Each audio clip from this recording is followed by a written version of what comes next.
ఇక టీడీపీ మూడో list release చేసింది. అందులో కొన్ని ట్విస్టులు ఉన్నాయి, కొన్ని అనూహ్య నిర్ణయాలు కనిపిస్తున్నాయి. పలువురు సీనియర్లకు మూడో లిస్టులో కూడా టీడీపీ హైకమాండ్ హ్యాండ్ ఇచ్చింది. మరోవైపు అసంతృప్త జ్వాలలు ఇంకా కొనసాగుతూనే ఉన్నాయి. మరి ఈ పరిణామాల్ని టీడీపీ ఎలా ఎదుర్కోబోతోంది?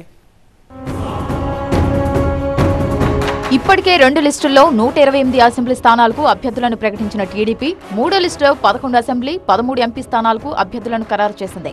సర్వేపల్లి నుంచి మరోసారి సోమిరెడ్డికి టికెట్ దక్కగా పలాస్ నుంచి గౌతు శిరీషకు అవకాశం కల్పించారు. విజయవాడ ఎంపీ టికెట్ కేసినేని చిన్నికి దక్కింది.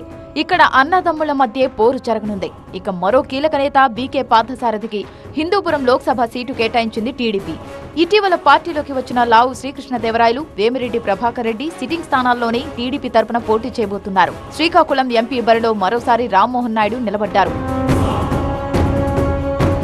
మాజీ మంత్రులు గంటా శ్రీనివాస్, కళా వెంకట్రావుకు ఇంకా టికెట్ ఖరారు కాలేదు. వీళ్లు టికెట్ ఆశిస్తున్న చీపురుపల్లి, భీమిలి, పాడేరు నియోజకవర్గాలు ఇంకా పెండింగ్లోనే ఉన్నాయి. ఎచ్చెర్ల సీటు బీజేపీకి వెళ్లిపోయింది. దీంతో వీళ్ళిద్దరికీ ఈసారి సీటు ఉందా లేదా అనే దానిపై సస్పెన్స్ కొనసాగుతోంది. ఇక కృష్ణా జిల్లాలో దేవినేని ఉమాకు మొండిచేయి ఎదురైంది. దేవినేని ఉమా ఆశిస్తున్న మైలవరం టికెట్ వసంత కృష్ణప్రసాద్కే దక్కింది. పెనమలూరు అయినా వస్తుందనుకుంటే అక్కడ బోడే ప్రసాద్ని అభ్యర్థిగా ప్రకటించారు. పోరాడి మరీ బోడే ప్రసాద్ టికెట్ సాధించుకున్నారు. దీంతో ఉమాకు ఈసారి టికెట్ లేనట్టే అనే టాక్ వినిపిస్తోంది. ఆలూరు, గుంతకల్లు స్థానాలపైన టీడీపీ క్లారిటీ ఇవ్వలేదు.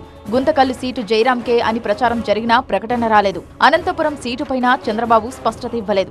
మరోవైపు టికెట్ ఆశించి భంగపడ్డ నేతల అనుచరులు నిప్పులు చెరుగుతున్నారు. ఎవరు ఎలాంటి వారో అర్థమైందంటూ ఉండవల్లి శ్రీదేవి ట్వీట్ చేశారు. శ్రీకాకుళంలో గుండా లక్ష్మీదేవికి టికెట్ ఇవ్వలేదని అనుచరులు ఆగ్రహం వ్యక్తం చేశారు. చంద్రబాబు ఫోటోలు పగలగొట్టి పార్టీ ఫ్లెక్సీలు, జెండాలను తగలబెట్టారు. దీని వెనక అచ్చెన్నాయుడు గారు ఉన్నారండి. వాళ్ళు ఎప్పటి నుంచో మా కుటుంబాన్ని నాశనం చేయాలని నిర్ణయించుకున్నారండి.